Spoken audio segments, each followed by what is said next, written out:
میں آج کی دنیا سے آیا ہوں، لیکن آج میں کھڑا ہوں اس زمانے میں جہاں تاریخ خود سانس لیتی ہے۔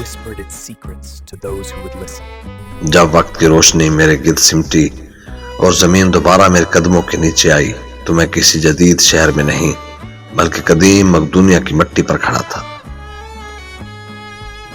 میرے سامنے پتھروں سے بنے گھر، تنگ گلیاں، مٹی کی سڑکیں اور ایسے لوگ جن کی آنکھوں میں حیرت تھی۔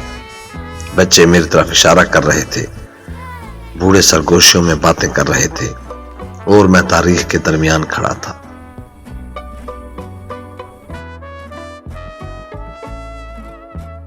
یہ وہ دنیا تھی جہاں نہ بجلی تھی نہ موبائل، لیکن زندگی خالص تھی۔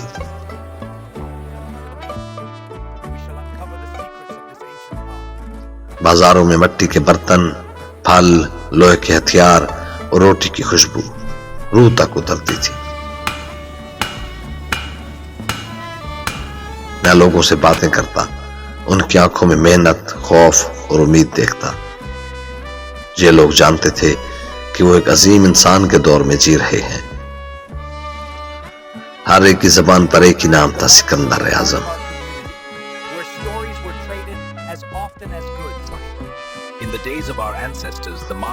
جیسے یہ نام لیا جاتا، لوگوں کے لہجوں میں فخر آ جاتا، سپاہیوں کے قدم مضبوط ہو جاتے اور شہر کی فضا سنجیدہ ہو جاتی۔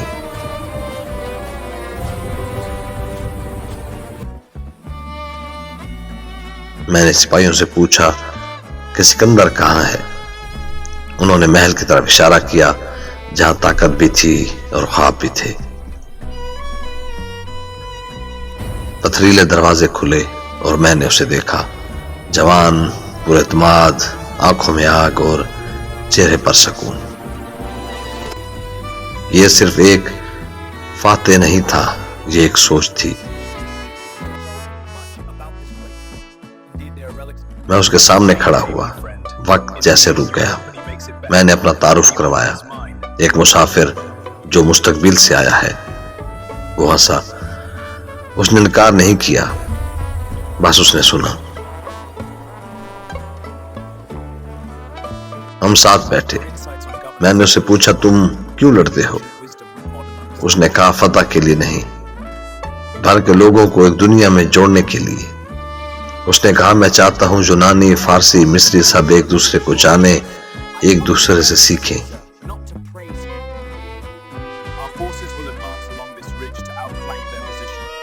یہ وہ لمحہ تھا جہاں مجھے سمجھ آیا کہ ہر فاتح صرف تلوار نہیں ہوتا، کچھ خیال بھی ہوتے ہیں۔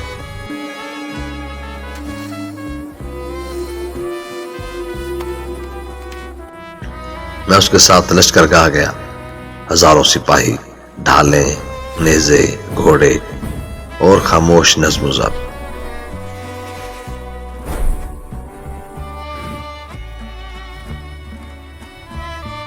یہ لوگ صرف جنگجو نہیں تھے، یہ وہ انسان تھے جو اپنے خواب کسی اور کے خواب میں رکھ چکے تھے۔ سکندر ریت پر نقشے بناتا، حکمت سمجھاتا، اور میں کیمرے کے پیچھے خاموشی سے تاریخ قید کر رہا تھا۔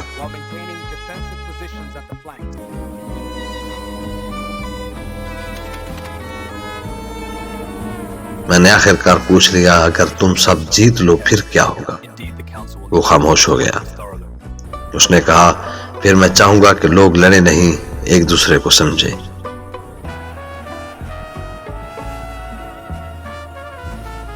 ایک فاتح کی زبان سے یہ لفظ میرے دل پر نقش ہو گئے۔ وقت کی روشنی دوبارہ نمودار ہوئی، میں نے پیچھے مڑ کر دیکھا، میں وہیں کھڑا تھا۔